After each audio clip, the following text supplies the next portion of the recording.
क्या सर्दियों में फिर से एक नए वायरस का खौफ हमारा इंतजार कर रहा है? चीन में फैले ह्यूमन मेटान्यूमो वायरस ने भारत में भी दस्तक दे दी है। ऐसे में लोगों के मन में कई सवाल हैं। क्या ये कोरोना जैसा घातक हो सकता है? क्या हमें घबराने की जरूरत है? और इससे बचने के लिए क्या करें? तो आइए इन सारे सवालों का जवाब जानते हैं। ह्यूमन मेटान्यूमो वायरस कोई नया वायरस नहीं है। इसे पहली बार 2001 में डच वैज्ञानिकों ने खोजा था। शोध बताते हैं कि ये 1950 के दशक से हमारे बीच मौजूद है, लेकिन तकनीक की कमी के कारण पहले इसका पता नहीं लग पाया। ये वायरस मुख्य रूप से छोटे बच्चों, बुजुर्गों और कमजोर इम्यूनिटी वाले लोगों को प्रभावित करता है और इसके लक्षण सामान्य सर्दी जुकाम से मिलते जुलते हैं, जैसे कि खांसी, बुखार, गले में खराश और नाक बहना। गंभीर मामलों में या ब्रोंकाइटिस या निमोनिया का कारण भी बन सकता है। और हाल ही में भारत में एचएमपीवी के कुछ मामले भी सामने आए हैं। बेंगलुरु, नागपुर, तमिलनाडु और अहमदाबाद में बच्चों में संक्रमण के मामले दर्ज हुए हैं। हालांकि डॉक्टर्स का कहना है कि ये चिंता का विषय नहीं है। एम्स नई दिल्ली के एडिशनल प्रोफेसर डॉक्टर नीरज निश्चल के अनुसार एचएमपीवी कोरोना से अलग है। इसे लेकर घबराने की जरूरत नहीं है, क्योंकि यह कोई नया वायरस नहीं है और अधिकांश बच्चों में 10 साल की उम्र तक इसके खिलाफ इम्यूनिटी विकास हो जाती है।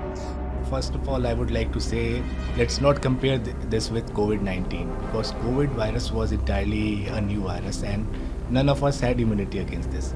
But this virus has been described clearly since 2001, and in fact there are evidence that this virus has been with us way back from late 1950s. So I don't think there is any need to worry about this virus because by the age of 10 years of age, majority of children have immunity against this particular virus.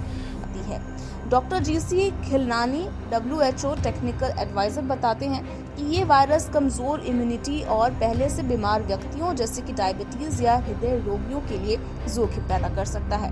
और क्या सर्दी के मौसम में इस virus को प्रकोप बढ़ सकता है? तो रिसर्च बताती है कि एचएमपीवी सर्दियों और बसंत के शुरुआती महीनों में ज्यादा सक्रिय होता है, लेकिन इसका मतलब ये नहीं है कि ये कोरोना जैसा बड़ा खतरा बन सकता है।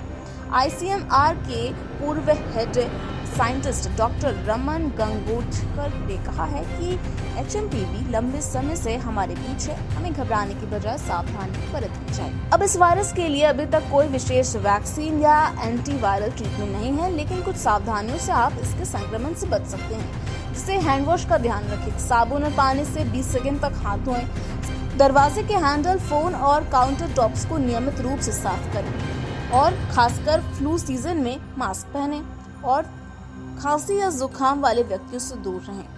हेल्दी डाइट और नियमित एक्सरसाइज करें। डॉक्टर्स का मानना है कि एचएमपीवी कोरोना की तरह गंभीर महामारी नहीं बनेगा। पुणे के बीजे मेडिकल कॉलेज के प्रोफेसर डॉक्टर राजेश कार्यकार्ते कहते हैं कि हमारे शरीर ने समय के साथ इस वायरस को झेलना सीख लिया है। केवल गंभीर मामलों में अस्पताल में भर्ती की जरूरत होती है। एचएमपीवी से घबराने की जरूरत नहीं है, लेकिन सावधानी जरूरी है। ये वायरस पुराने और कमजोर इम्यूनिटी वाले लोगों के लिए थोड़ी परेशानी का कारण बन सकता है, लेकिन आमतौर पर यह हल्के लक्षण ही पैदा करता है।